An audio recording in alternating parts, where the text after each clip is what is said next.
The Legend of Zelda Link's Awakening was a terrific game in 1993, and it's now a terrific game in 2019. What was originally a Game Boy title, bound by the restrictions imposed on it by targeting Nintendo's low-spec handheld, is now a beautiful Switch remake that positively embraces the limitations of its predecessor and works them into a compact and compelling adventure, perfectly suited to bite-sized portable sessions. Link's Awakening both looks and sounds delightful. Its toy-like characters are complemented by environments that could almost be plucked from a physical playset, laid out across a dining room table or a bedroom floor. There's an appealingly tangible look to everything from shiny red apples to enemies crackling with electricity through to the sparkling blue of the shoreline. This is very much the Link's Awakening of old, with its relative shortcomings filled in by imagination, and then that mind's eye take on the game made real using today's development tools. It might look cute, slight, and too stylized for some, but if you're coming to this remake having experienced the original, you're going to be wowed by how evocative it is of how you saw beyond what was on the Game Boy screen. Unlike many a Zelda story, Link's Awakening isn't set in Hyrule. Instead, the game begins with Link waking up on Koholint Island. He's told that in order to leave, he must awaken the Windfish, which, spoilers, isn't actually a fish at all.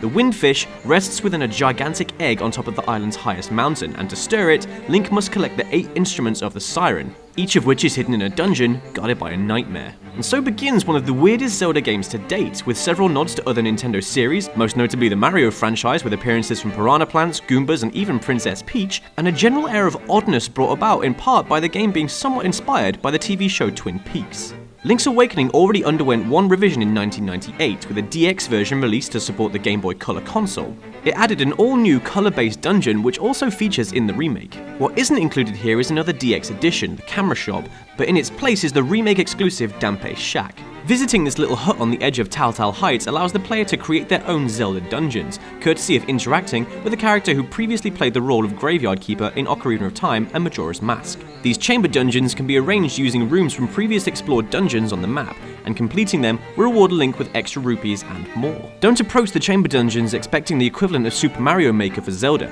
These are very much an optional extra in the same way as the Camera Shop and Colored Dungeon were in the DX version. It's pretty limited, can't be shared online with friends, and probably won't eat up much of your time, but it's fun to mix challenges from 6 or 7 different dungeons into one punishing run. Or maybe punishing isn't the right word. There's little in Link's Awakening that'll make you sweat, nothing at all to rival the difficulty spikes of Breath of the Wild. This is a game where decent progress can be made in a short space of time, dungeons can be conquered in a single commute, and countless treasures unearthed in small pockets of playtime.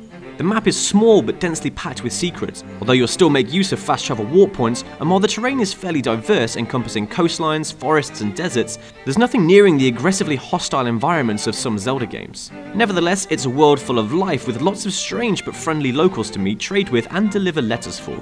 The game's somewhat childlike look, carried over and fleshed out with a fantastic vibrancy from the Game Boy version, is married to a challenge that's always manageable. This makes Link's Awakening a perfect first Zelda for newcomers, despite its thematic distance from standard series tropes.